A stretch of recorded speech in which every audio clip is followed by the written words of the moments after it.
Assalamualaikum warahmatullahi wabarakatuh.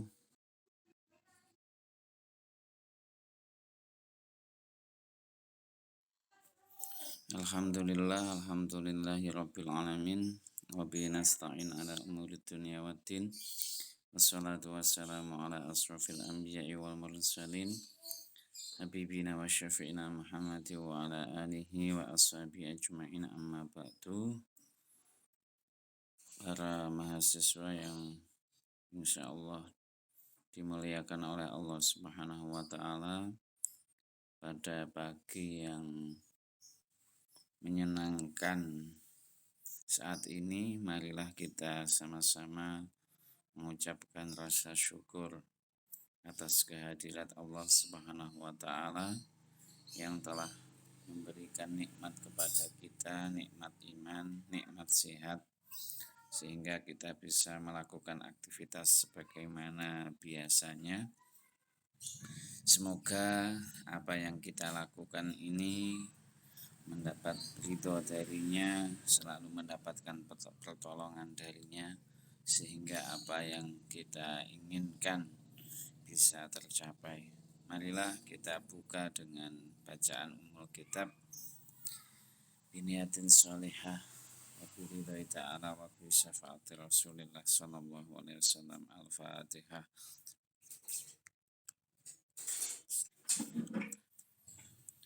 Salawat dan salam marilah kita haturkan kepada baginda Rasulullah sallallahu alaihi wasallam yang telah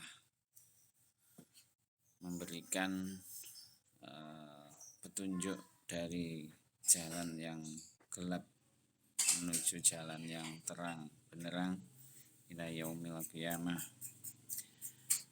Ketiga kalinya terima kasih kepada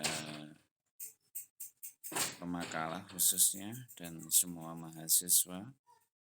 Semoga kita bisa istiqomah sampai akhir perkuliahan ini, bisa menyelesaikan dengan baik. Kalian mendapatkan ilmu yang mendapatkan nilai yang terbaik dan mendapatkan ilmu yang bermanfaat. Pada pagi hari ini kita akan membahas tentang sunnah ya. Mengenai sunnah ini ada beberapa istilah ya. Nanti juga mungkin pemakalah akan menjelaskan di dalam hukum Islam itu juga ada istilah sunnah. Ada sunnah mu'akkad, ada sunnah ghairu mu'akkad. Kalau berbicara hal itu adalah berkenaan dengan hukum taklifi ya. Di mana hukum taklifi itu adalah suatu ketetapan hukum yang dibebankan kepada hamba Allah, di mana memang semuanya ada konsekuensinya. Kalau sesuatu yang hukum itu wajib, maka kalau melaksanakannya itu adalah mendapatkan pahala, sedangkan meninggalkannya itu mendapat dosa ya. Semuanya kalau kita sadari, segala perintah Allah itu pasti ada hikmahnya. Sebaliknya, segala larangan Allah di situ pasti ada mudorotnya. Kalau kita tinggalkan berarti kita menghilangkan mudorot, menghilangkan bahaya ya. Sesuatu yang diperintah kalau kita jalankan, di samping mendapatkan pahala, ada mungkin manfaat secara duniawi maupun ukhrawi. Kemudian yang berkenaan dengan sunnah ya, hukum sunnah ya, ada sunnah mu'akkad, ada sunnah ghairu mu'akkad ya, di mana memang Nabi itu pada dasarnya adalah wa ma yantiqu anil hawa in huwa illa wahyu yuha. Apapun yang dikerjakan oleh Nabi, baik berupa ucapannya maupun perbuatannya, itu adalah dijaga oleh Allah. Nabi itu adalah maksum, manusia yang luar biasa, sedangkan kita adalah manusia yang harus menjaga diri, di mana dalam diri kita ada dua aspek, ada aspek kebaikan, ada aspek keburukan. Tinggal kita kuat yang mana, kuat yang baik atau kuat yang buruk. Bahkan yang terberat adalah melawan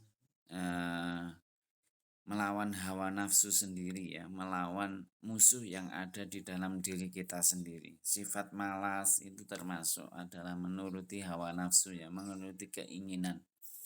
Memang keinginan tidak bisa dihilangkan, itu sudah pembawaan dari sananya, sudah menjadi sunatullah, akan tetapi tugas kita adalah mengalahkannya ya, sesuai dengan naluri, sesuai dengan akal, atau sesuai dengan Al-Quran dan hadis. Itu mengenai sunnah mu'akkad wa sunnah ghair mu'akkad ya. Mungkin nanti juga akan dijelaskan, juga perlu dijelaskan. Itu sunnah dilihat dari bentuknya. Bentuknya ada sunnah qauliyah, ada sunnah fi'liyah, ada sunnah takririyah ya. Di mana sunnah qauliyah itu adalah segala ucapan Nabi itu akan menjadi dalil hukum Islam. Kemudian segala apa yang dilakukan oleh Nabi itu juga akan menjadi sumber dalil hukum Islam. Juga ketika seseorang menceritakan tentang apa yang dilakukannya, kemudian Nabi menanggapinya, maka itu akan menjadi sunnah takririyah, akan menjadi ketetapan Nabi dan menjadi sumber dalil hukum Islam. Itu sunnah kalau ditinjau dari segi bentuknya ada 3, sunnah fi'liyah, sunnah qauliyah, kedua sunnah fi'liyah, dan yang ketiga adalah sunnah takririyah.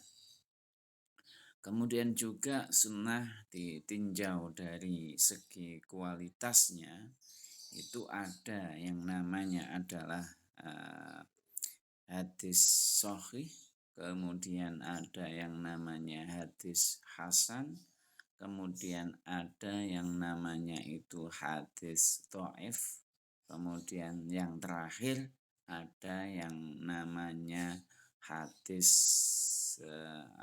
maudhu ya.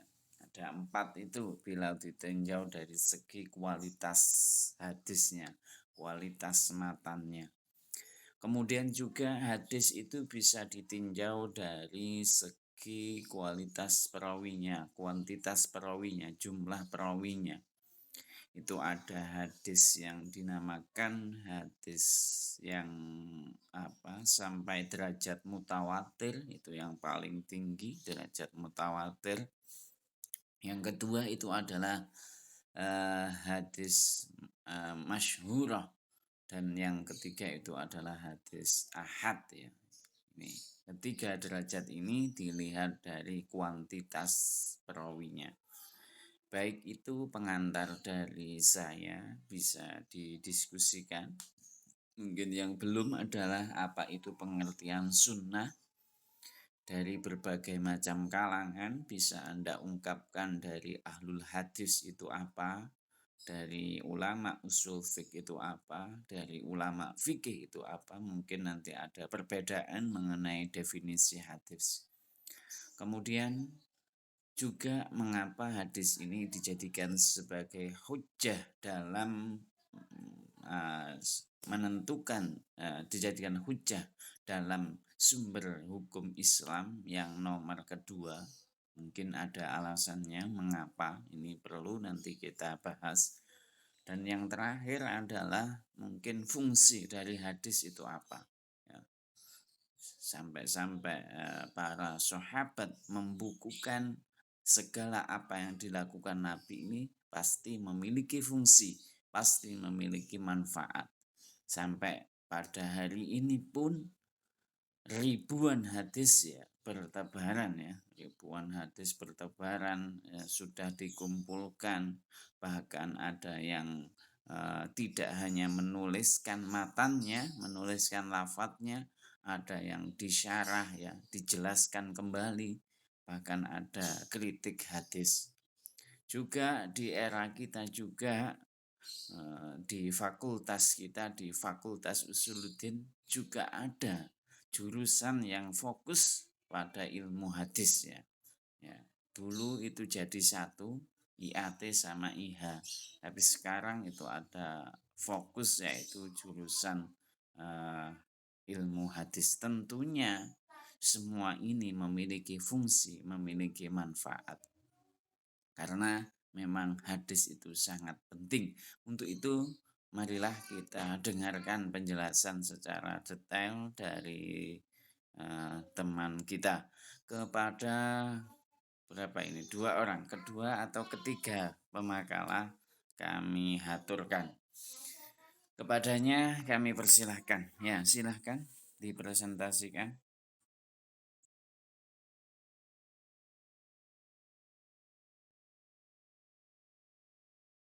Waalaikumsalam warahmatullahi wabarakatuh.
Belum tampak ya ini ya.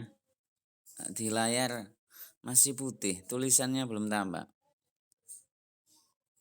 Coba tulisannya di tampak kan?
Ya,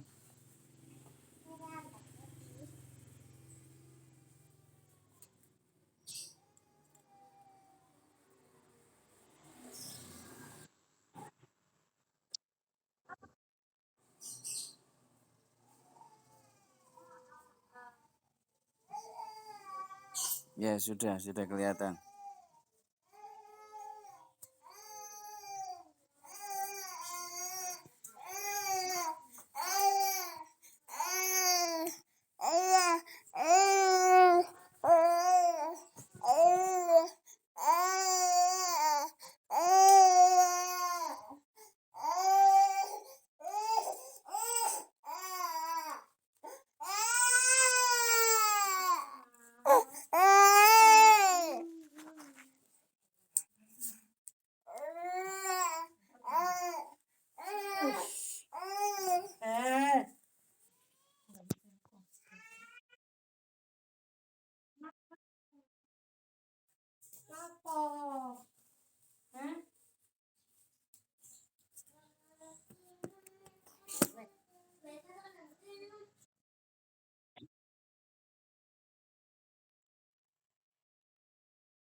Ya, bagaimana?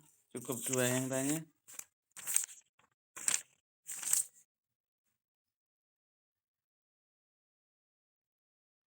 Ya, silakan dijawab.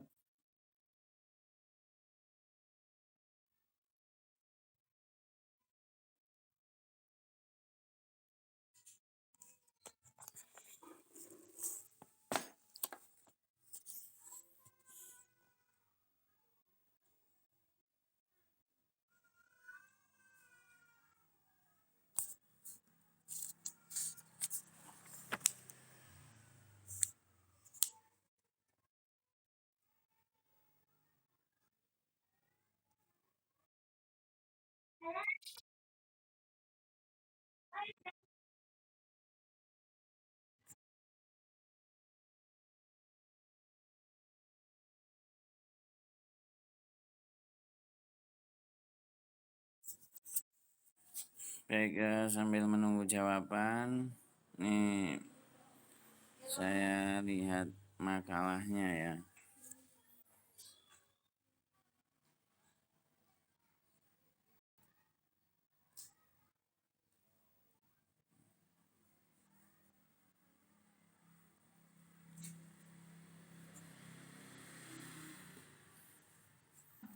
Pertama dari makalahnya, kata pengantar sudah bagus. Kemudian ini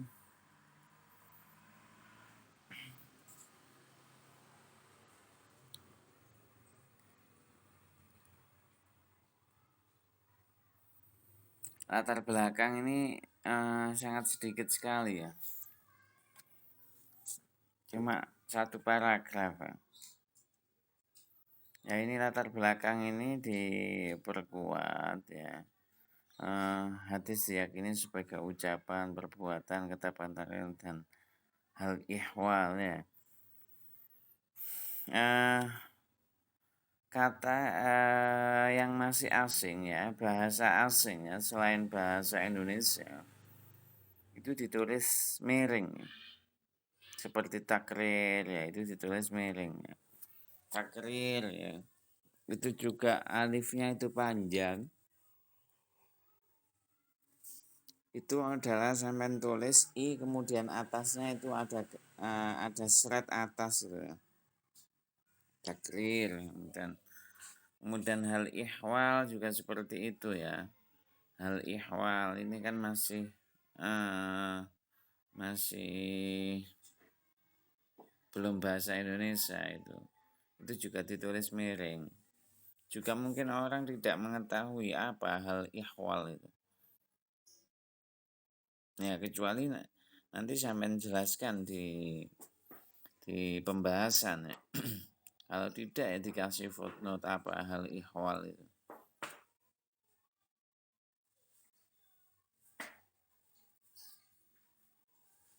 ya. Jadi latar belakang itu adalah mengungkapkan masalah apa saja yang berhubungan dengan tema. Jadi masalah apa saja atau apa yang menarik ya.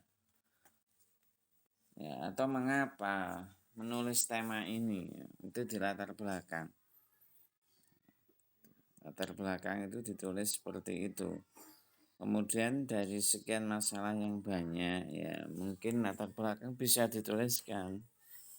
Definisi hadis itu masih bermacam-macam, perlu adanya suatu penjelasan ya itu juga bisa dituliskan di dalam latar belakang. Rumusan masalahnya kan seperti itu. Kemudian macam-macam hadis ya di atas sudah disinggung ya. Di atas sudah disinggung yaitu di latar belakang secara mutawatir ya.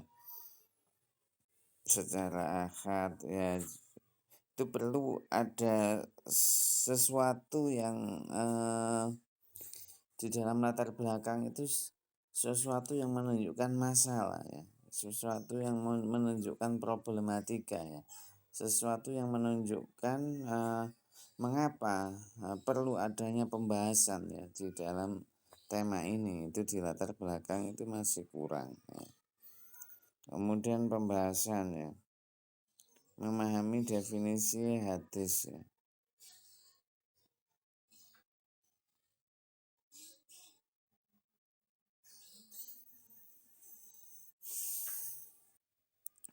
Ini definisi umum. Kemudian hadis menurut etimologi. Kemudian definisi hadis menurut ahli. Ini menurut ahli siapa ini? Terus juga cara mengutip footnote ini tidak seperti ini ya. Coba dilihat di pedoman penulisan makalah. Itu tidak seperti ini, ada tanggalnya. Ya, terus kemudian penyusunan paragraf itu kata yang pertama agak masuk ke dalam ya. Itu mulai dari yang atas tadi itu masih penyusunan paragrafnya ya. Sebenarnya juga mengenai definisi umum hadis ya nggak usah di A, B, C, tidak usah juga tidak apa-apa ya karena sangat sedikit sekali gitu ya. Nah, kecuali kalau banyak ya poin A itu pembahasan sangat banyak itu dikasih A juga. Ini terlalu sedikit ya, mengenai ini tidak perlu pakai A juga tidak apa-apa ya. Kemudian yang masih saya pertanyakan adalah definisi hadis menurut para ahli. Ini para ahli siapa? Padahal kalau Anda mengkaji ya definisi menurut para ahli, menurut ini ahli saja ya. Ahli apa itu masih timbul pertanyaan. Apa ini yang di bawah itu menurut ahli hadis ya. Padahal yang atas itu ahli. Jadi ahli itu masih umum. Sedangkan yang bawah itu hanya satu saja. Sebenarnya harus lebih dari satu. Kalau definisi hadis menurut ahli itu lebih dari satu. Tuh. Kemudian macam-macam hadis.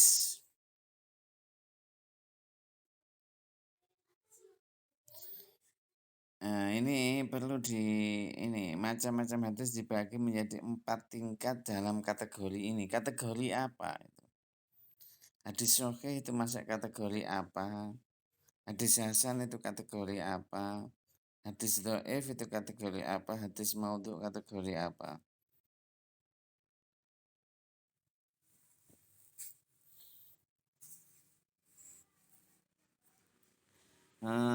Kemudian berdasarkan ujung sanad ya, ini ujung sanad. Dalam hal ini nomor hadis 4 kemudian 5. Ya, sebenarnya kan sudah temanya sudah lain. Berarti hadis marfu itu ditulis dengan angka 1. Angka 1, hadis mauquf 2, tidak 57. Nah, ini sampai bersambung sampai 8, 9, 10 ya itu dibetulkan lagi. Nih. Nah, kemudian penulisan referensi juga masih ini ya, masih salah ini ya. Penulisannya tidak seperti ini, coba dilihat ini, dilihat pedomannya. Kemudian kehujahan ya, kehujahan.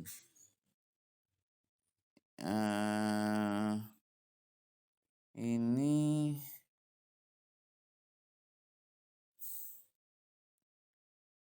apa ini kesepakatan ulama ya, sudah tidak apa-apa kehujahannya.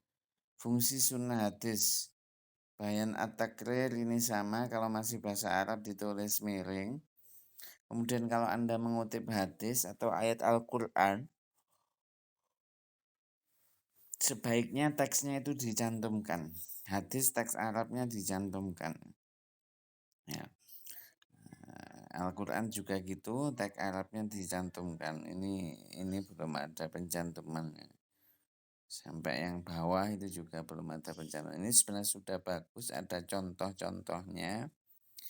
Apa bayan tasy, apa bayan nasa ya ini sudah ada contohnya, cuma dalam penulisannya ayat Al-Quran atau hadis tidak dicantumkan teks aslinya. Nih, baik untuk kesimpulannya berapa? Kalau 5 ya 5, kalau 4 ya 4 ya. Ya ini dari saya dan daftar pustakanya ini juga diperbarui, tidak seperti ini.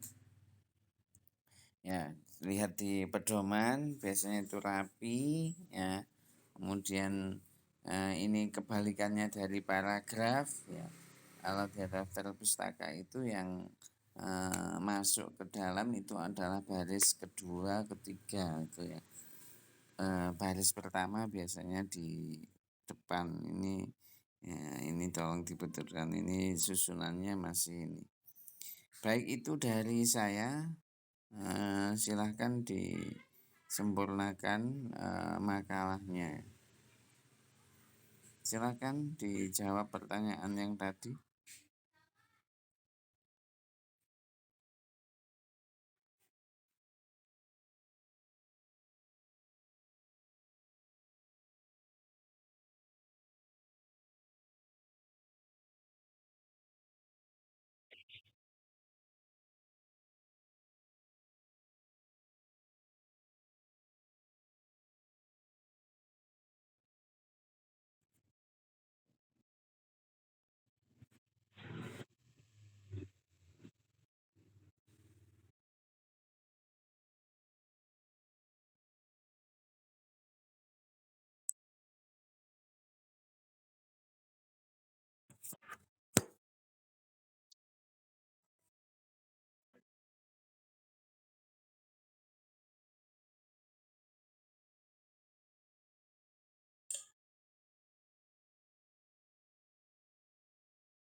Ya, yang lain dari audien yang lain ada tambahan atau sanggahan mengenai pertanyaannya tadi? Hukum mencuri tangan mengapa tidak diterapkan di Indonesia? Itu tak pertanyaannya.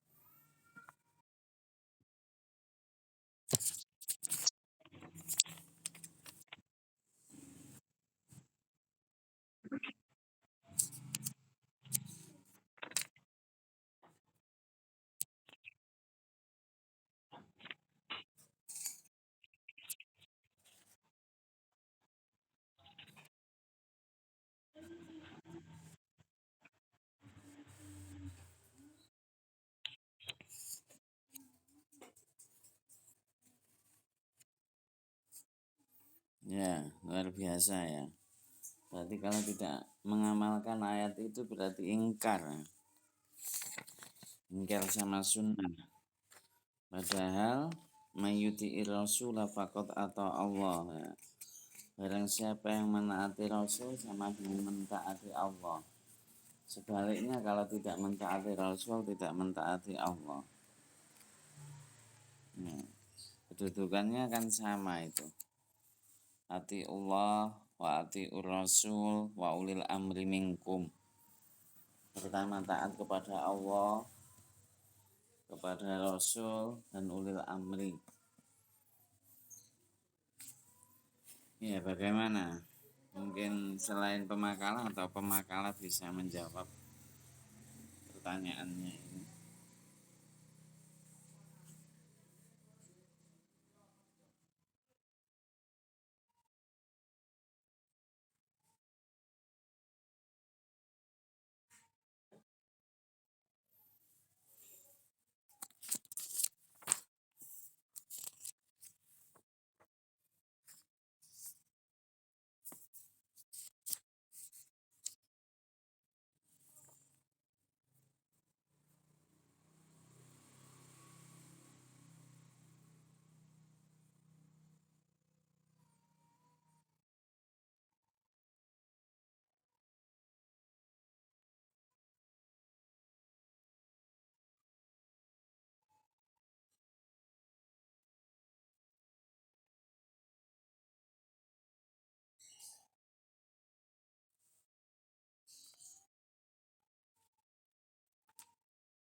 Baik, belum menjawab pemakalah atau audien? Malah ditambahi pertanyaan lagi nih ya. Eh, Baik, mari kita mencoba untuk membahas ya, di awal pertemuan kedua kayaknya ya. Kita membahas tentang aliran-aliran dalam usul fiqh ya. Dalam aliran usul fiqh itu ada thariqah as-Syafi'iyah atau terkenal dengan mutakallimin ya. Ulama mutakallimin dalam hal ini itu diwakili oleh madhab Syafi'i ya, yang diteruskan oleh Al-Juwaini, kemudian Imam Ghazali, ini yang mutakallimin ya, yang Abi Hasan Al-Basri, kemudian Al-Qadhi Abdul Jabbar ya. Ini yang mutakallimin, di mana mutakallimin ini adalah beliau itu dalam persoalan-persoalan hukum fikih yang bersifat furu' itu mereka berusaha untuk menghasilkan hukum-hukum fikih yang baru yang tidak ada di dalam teks ya. Jadi mengembangkan hukum-hukum yang bersifat baru. Kemudian ini berbeda dengan kelompok yang kedua, yaitu thariqah Hanafiyah atau fuqaha. Yang ini diwakili oleh madhab Hanafi ya. Kemudian diteruskan oleh Al-Qarahi, kemudian Abu Bakar Ar-Razi, Ad-Dabusi, Al-Baidawi, As-Sarakhsi ya. Dalam hal ini mereka mengutamakan kepada teks ya, berusaha untuk mempertahankan hukum yang ada di dalam teks baik hadis maupun Al-Qur'an, tidak membuat hukum yang baru. Kemudian di era kontemporer ini muncul penggabungan antara kedua metode, yaitu yang dipelopori oleh Imam Asy-Syatibi ya, tahun 780 Hijriah ya. Beliau yang mengarang kitab Muwafaqat, Al-Muwafaqat, dan beliau itu adalah menggunakan pendekatan maslahah ya. Pendekatan maslahah ya. Maslahah itu dari kemaslahatan, dari kemanfaatan ya. Jadi segala sesuatu ditinjau dari kemanfaatannya, kemudian sebaliknya menghilangkan kemudorotan.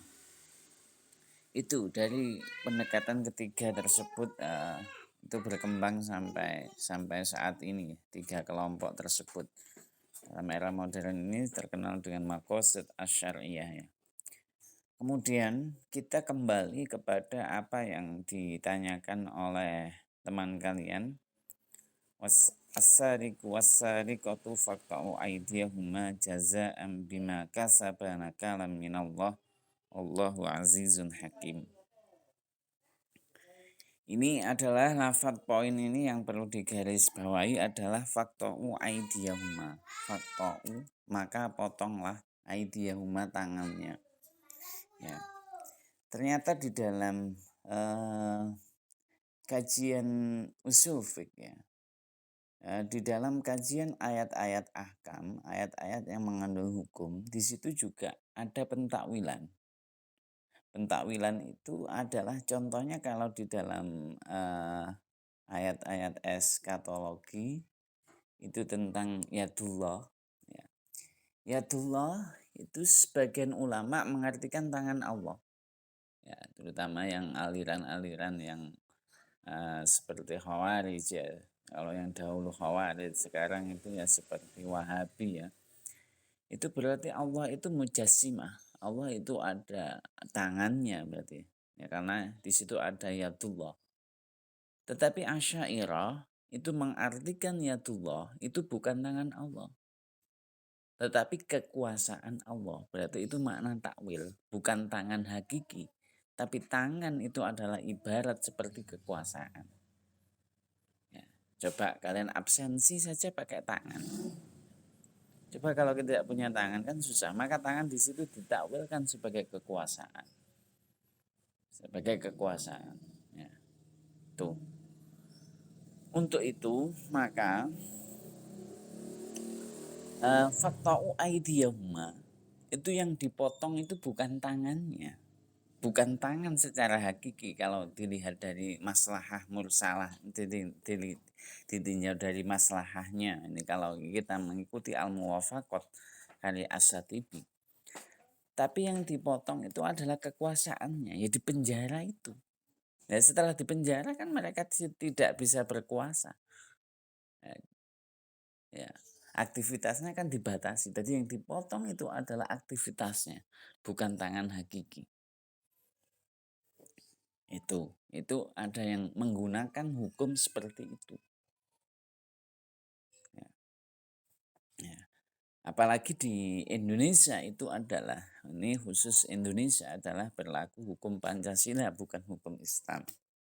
Tetapi ulama-ulama berusaha memasukkan ya ajaran Islam tanpa merubah hal itu. Juga di dalam kalau mengkritik tentang hukum ini juga pelaksanaannya di Saudi memang sampai sekarang itu masih terlaksana di sana untuk hukum kisos ya. Hukum potong tangan itu masih sampai potong kepala juga di sana itu masih ada di Jeddah itu ya. Saya lupa masjidnya namanya apa. Di Jeddah itu dekat laut itu biasanya dipotong di situ, itu habis sholat Jumat itu biasanya dipotong di situ. Ya kalau kritik tentang hukum ini bukan berarti kalau menerapkan hukum ini kemudian tidak ada orang yang mencuri, ya tetap ada. Memang itu sudah sunnatullah ya. Maka di awal juga saya sudah mengatakan ya ada ayat-ayat Al-Quran itu yang qat'i kemudian ada yang dhonni ya. Penyebab dhonni itu diantaranya adalah disebabkan oleh bahasa, kemudian yang kedua disebabkan oleh maqasid syariah. Sebenarnya tujuan untuk pensyariatannya itu apa?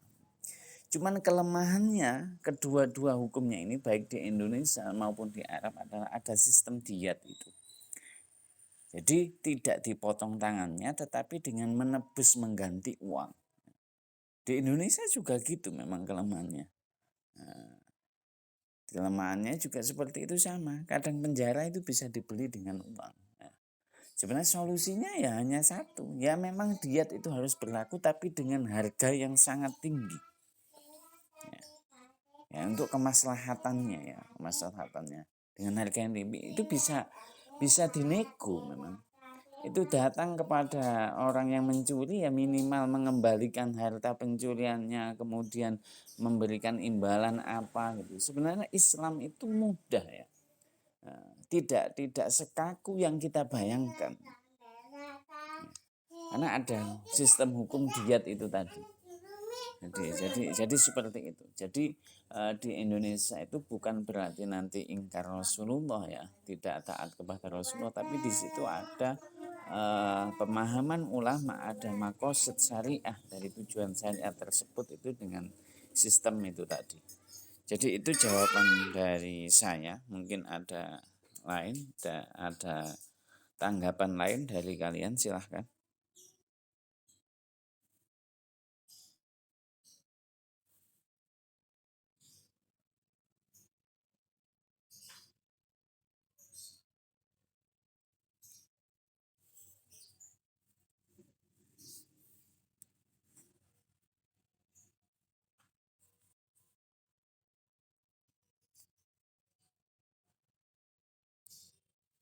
Baik, bagaimana? Mas Nur, ada tanggapan Mas Nur?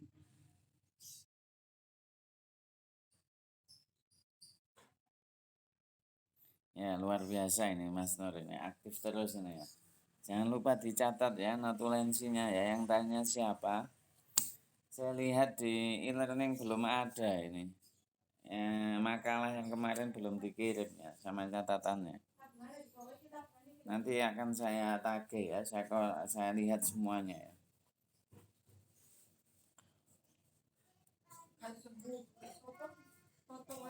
Ya itu ya e-learningnya. Kemudian saya lihat diskusi lanjutan tidak ada yang menuliskan di e-learning juga ya. Untuk itu mungkin nanti akan saya rubah ya, yang di e-learning itu tugas kelompok tetap, kemudian tugas individu agar semuanya berbicara. Kalau berbicara lewat Google Meet kan dibatasi. Maka akan saya buatkan forum di e-learning seminggu ya, nanti mungkin insya Allah ya, buat pertemuan yang akan datang. Ya, pertemuan sekarang juga ada, mungkin kalau ada pertanyaan ya silahkan ditulis di e-learning. Kemudian untuk minggu depan adalah untuk tugas individu itu kalian mengungkapkan apa saja yang berhubungan dengan tema yang akan kita bahas. Misalkan minggu depan kita membahas ijma ya, Anda bisa mengungkapkan apa ijma itu, atau apa yang belum Anda pahami tentang ijma ya, bisa mulai ditanyakan di situ ya. Setelah membaca kemudian kok ada yang belum paham, bisa ditanyakan di situ. Atau yang pemahaman yang menarik mengenai ijma ya, berbagai definisi mengungkapkan, terus Anda menemukan definisi yang menarik ya, di situ bisa diungkapkan. Intinya adalah bersifat general review, baik berupa pemahaman, baik berupa apa yang belum difahami atau mengkritisi sesuatu. Itu di e-learning ya. Nah, pertemuan yang akan datang ya, seminggu sebelumnya itu sudah Anda ketik di situ, agar ketika kita kuliah, kita ketika berdiskusi, kita sudah membawa ilmu masing-masing, tinggal membagikan, mendiskusikan ya, biar kita tidak kosong. Itu ya, Mas Nur ya, jawabannya itu ya, ada makosid syariah itu tadi. Jadi lafadznya itu ditakwilkan ya. Diambil apa sih sebenarnya tujuan dari pensyariatan pemotongan tangan itu apa? Di balik itu tujuannya apa? Ya. Kalau di penjara kan sudah tidak bisa mencuri lagi ya. Nah, kalau dipotong tangan ada yang membantah, itu HAM itu. HAM itu. Jadi intinya memang untuk hal-hal ini, ya, ini adalah berhubungan dengan fikih kan ya. Dulu di bab apa itu pernah saya ungkapkan kan ya. Ya, ayat-ayat tentang fikih itu hanya berapa? 150, ada yang mengatakan 500 ya. Di antaranya yang bab seperti ini ya bab fikih ya, bab tentang apa? Kriminal ya. Bahasa fikihnya itu apa itu? Bahasa fikihnya apa? Tentang ini juga ini memang penuh dengan perdebatan. Jadi ini kalau dalam masalah masalah dalil ini adalah masalah furu', masalah furu', bukan masalah usul. Kalau masalah usul itu seperti ya rukun Islam itu usul. Usul. Kemudian sholat ya, sholat itu ya semuanya mengatakan wajib, tidak memang. Nanti baru masalah usul itu berbicara tentang ini, perbedaan kaifiatus sholat itu ya. Ada yang tangannya di sendakap, ada yang agak miring ya. Itu kan nanti masalah furu, tapi semuanya tentang sholat itu sepakat. Tentang pencurian ya semuanya sepakat, semuanya dihukum. Semuanya dihukum ya. Ada bermacam-macam cara di desa dikembangkan ya. Sampai ada yang diarak ya. Itu. Di pondok itu juga dikembangkan ya, ada cara yang unik ya. Ya, yang mencuri di mana itu dibakar tangannya di atas minyak itu ya. Kalau yang tidak panas berarti tidak mencuri. Kalau yang panas mencuri ya. Itu luar biasa kreativitas ulama kita itu luar biasa. Ya, tujuannya satu sama, melaksanakan hukum Allah dan Rasul agar pencurian ini tidak ada, agar yang mencuri itu jerak. Itu kreativitas itu. Itu sebenarnya kalau dilihat dari budaya itu luar biasa. Tuh, ada yang lain pertanyaan kedua apa?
Hadis yang dinasa ya. Contohnya apa hadis yang dinasa?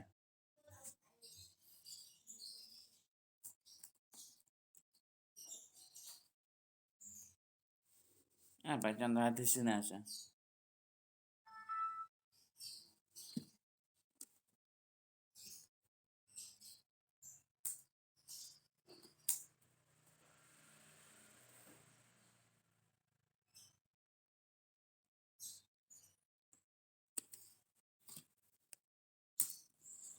Ya, apa contoh hadis yang dinasa?